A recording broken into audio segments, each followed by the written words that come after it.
ज्यांनी आम्हाला स्वाभिमान शिकवला आणि मराठी माणसाला जगण्याची खरी ऊब दिली असे महाराष्ट्राचे कुलदैवत छत्रपती शिवराय, जिजाऊ माँसाहेब, संतश्रेष्ठ गाडगे महाराज आणि ज्या दोन महान व्यक्तींची आज जयंती आपण साजरी करण्यासाठी येथे उपस्थित झालो आहोत असे हिंदू हृदय सम्राट स्वर्गीय बाळासाहेब ठाकरे आणि नेताजी सुभाषचंद्र बोस यांच्या पावन स्मृतींना सर्वप्रथम विनम्र अभिवादन करतो।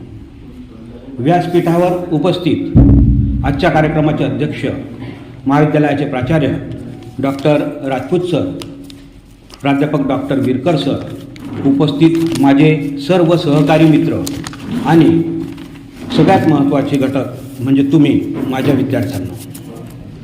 मित्र हो, भारतीय स्वतंत्र लढ्यात अनेक शूरवीरांची अखंड अशी परंपरा आहे।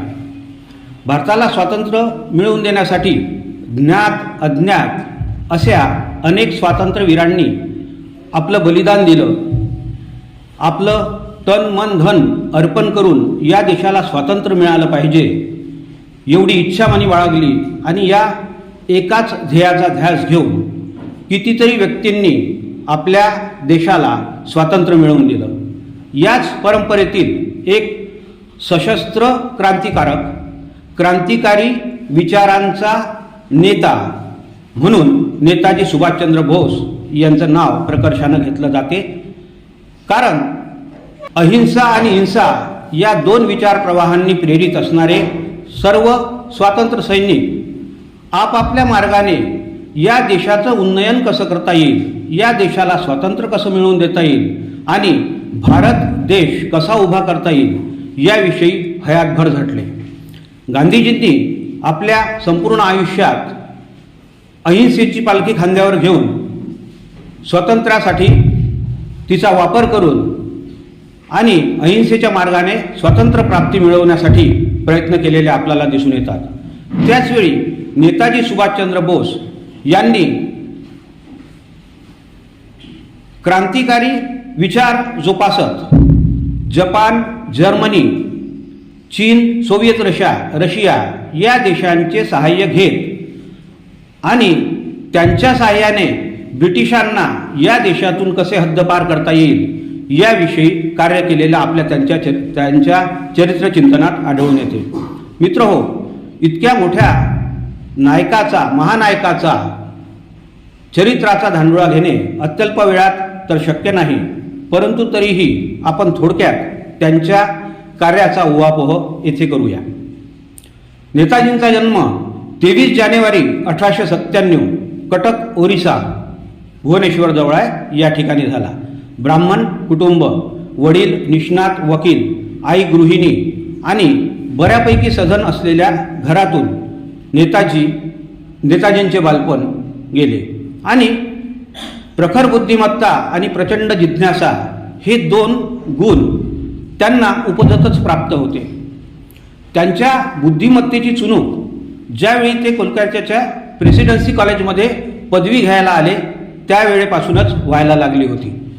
वयाच्या 15व्या वर्षी पदवी मिळवल्यानंतर त्यांचे कुटुंब आणि त्यांचे मित्र त्यांच्या मागे लागले की तू एवढा बुद्धिमत्तेचा धनी आहेस, तुझा प्रचंड व्यासंग आहे आणि अशावेळी तू ICS म्हणजे इंडियन सिव्हिल सर्व्हिसेसची परीक्षा देऊन सनदी अधिकारी का होत नाही। तर त्यांनी सांगितलं की मी ही परीक्षा यासाठी देणार नाही की सनदी अधिकारी होऊन ब्रिटिशांची चाकरी करण्यात मला अजिबात स्वारस्य नाही। मला माझ्या देशाची सेवा करायची आहे, मला माझ्या देशबांधवांना या ब्रिटिशांच्या जोखडातून मुक्त करायचं आहे आणि एक स्वतंत्र भारत हे माझ्या जीवनाचं ध्येय आहे आणि स्वप्न आहे। तरीही कुटुंबाच्या आग्रहाखातर ते इंग्लंडमध्ये जाऊन ICSची परीक्षा मित्र हो 4थ्या रँकने उत्तीर्ण झाले। भाऊसाहेब सुद्धा या परीक्षा देण्यासाठी उत्सुक होते, डॉक्टर पंजाबराव देशमुख, परंतु वयाची अट पूर्ण न झाल्यामुळे त्यांना ही परीक्षा देता आली नाही। नेताजींच्या बुद्धिमत्तेची कल्पना आपल्याला यावरून येईल की ICS सारखी परीक्षा ज्या परीक्षेतून अत्यंत प्रतिष्ठेची मानाची नोकरी मिळते अशी महाकठीण परीक्षा ते 4थ्या रँकने उत्तीर्ण झाले। एवढंच नव्हे तर आपल्या वैयक्तिक सुखापेक्षा राष्ट्रवाद आणि देशहित यांना त्यांनी आपल्या आयुष्यात प्राधान्य दिले. उत्तीर्ण झाल्यानंतर नेताजी 1921 साली भारतात परत आले. त्यानंतर त्या काळी जी नॅशनल काँग्रेस होती त्या काँग्रेसचे ते 2 वेळा अध्यक्ष झाले. अनुक्रमे 1938 आणि 1941 या वर्षी ते काँग्रेसचे अध्यक्ष म्हणून निवडले गेले. 1941 साली त्यांनी जपानचा दौरा केला. हेतू हाच होता की जपानची मदत घेऊन या देशाला स्वातंत्र्य कसं मिळवून देता येईल. आणि एवढंच नव्हे तर त्यानंतर त्यांनी सलग 3 वर्ष युरोपमध्ये वास्तव्य केलं. युरोपमध्ये वास्तव्य करण्यामागं हा हेतू होता की जपान, जर्मनी आणि पूर्व एशियातील जे देश आहेत सिंगापूरसारखे या देशांचं सहाय्य कसं मिळवता येईल आणि एक सशस्त्र सेनेची उभारणी कशी करता येईल. आणि 30,000 लढवय्यांना घेऊन नेताजींनी आझाद हिंद सेनेची स्थापना केली. आणि ही स्थापना केल्यानंतर सर्वप्रथम भारतातील ब्रिटिशांवर हल्ला करण्याचा प्रयत्न केला. प्रथमतः ते त्यात अयशस्वी ठरले आणि जपानमध्ये जे INA म्हणजे इंडियन नेव्हल आर्मीचे सदस्य पदाधिकारी होते त्यांनी 1942 मध्ये सुभाषचंद्र बोसांना नेताजी ही पदवी बहाल केली. मित्रहो, मूळ आझाद हिंद सेना ही 1942 मध्येच राजबिहारी बोस यांनी उभारली होती, स्थापन केली होती. परंतु 1943 साली सुभाषबाबूंनी त्याची पुनर्रचना केली आणि त्यातील ज्या त्रुटी होत्या त्या दूर केल्या. आणि हे सगळं करत असताना आपल्या देशाप्रती असणारा अभिमान आणि आपल्या देशप्रेमाची चुणूक त्यांनी केलेल्या प्रत्येक घटनेत आणि त्यांच्या पावलोपावली आपल्याला दिसून येते. नेताजींच्या मृत्यूनंतर सुद्धा काही वादविवाद झाले आपल्याला माहीत असतील. परंतु तिथे पोहोचण्याआधी आपण हे बघूया की युरोपात वास्तव्य असताना त्यांनी तत्कालीन मुसोलिनी आणि हिटलरसारख्या नेत्यांची भेट घेतली.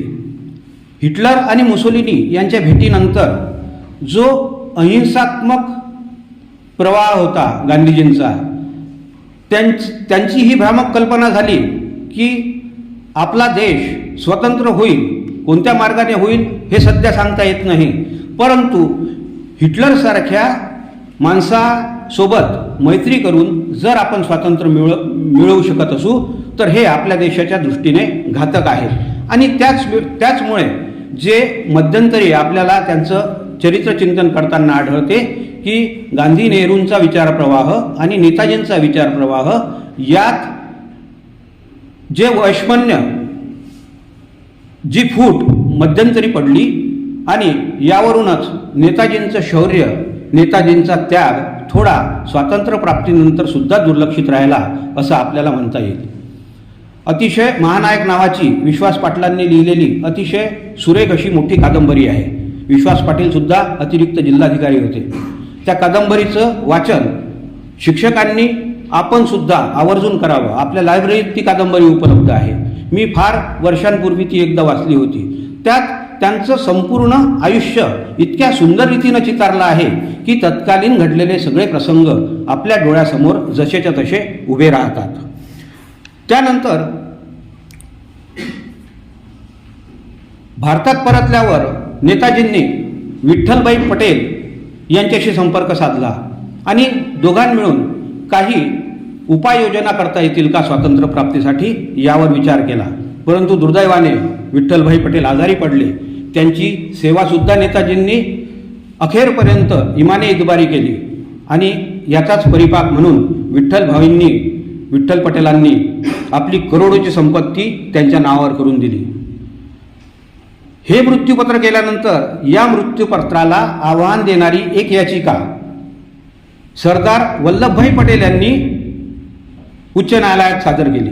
कारण विठ्ठलभाई पटेल हे सरदार पटेलांचे बंधू आणि त्यानंतर दुर्दैवाने सरदार पटेल तो खटला जिंकले आणि ती सर्व संपत्ती त्यांना हस्तांतरित करण्यात आली. सांगण्याचा मूळ उद्देश हा आहे, सांगण्याचं प्रयोजन हे आहे की एखादं काम करत असताना आपलं सर्वस्व झोकून आपण जर काम करत असू, आपला जर हेतू ते काम करण्यामागं प्रामाणिक असेल तर निश्चितच यश मिळते आणि ते चिरंतन आणि शाश्वतसुद्धा असते. हा विचार आपल्याला या विद्यार्थी दशेपासून करायला हवा.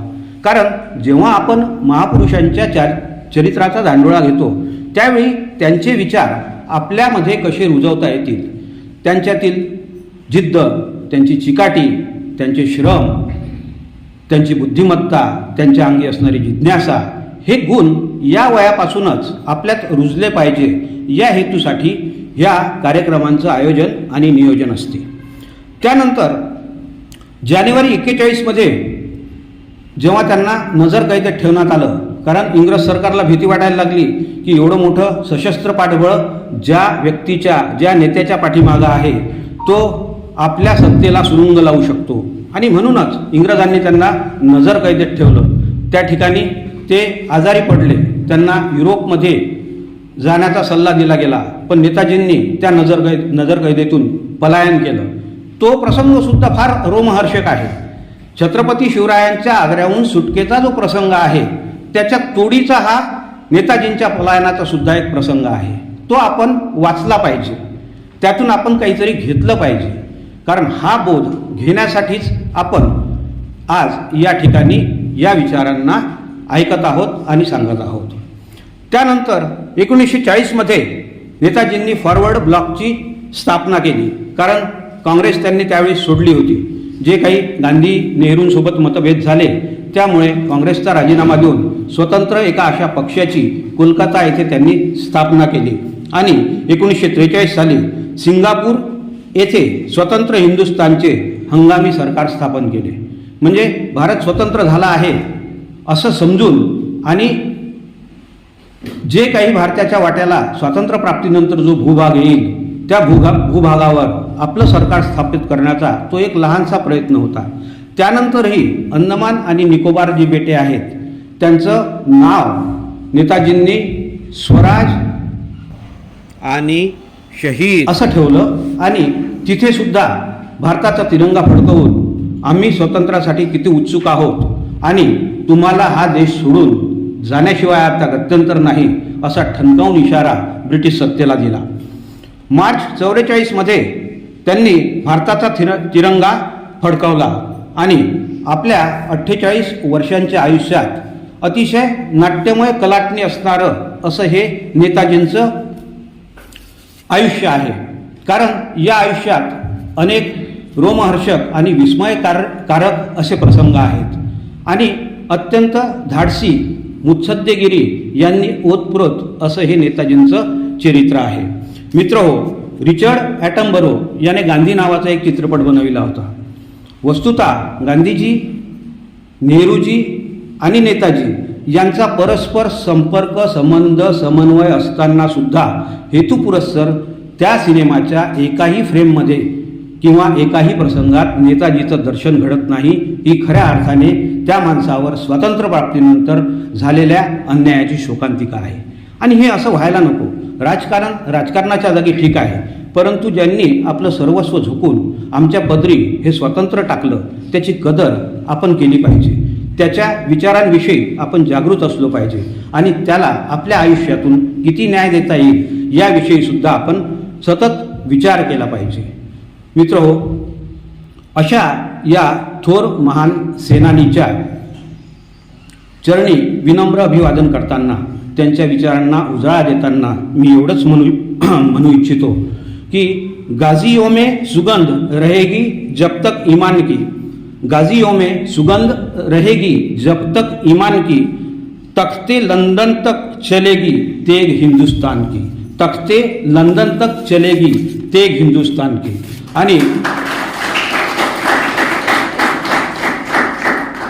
आणि नेताजींनी आझाद हिंद सेनेच्या सर्व सैनिकांना उद्देशून शेवटचं अखेरचं जे भाषण केलं होतं त्या भाषणाचा जो अखेर होता त्या अखेरीस त्यांच्याच शब्दांना मी एकदा तुमच्यासमोर वाचतो, सांगतो की या मर्त्य जगात प्रत्येक गोष्ट नाशवंत आहे, परंतु नाही अंत धकधकत्या ध्येय स्वप्नांना.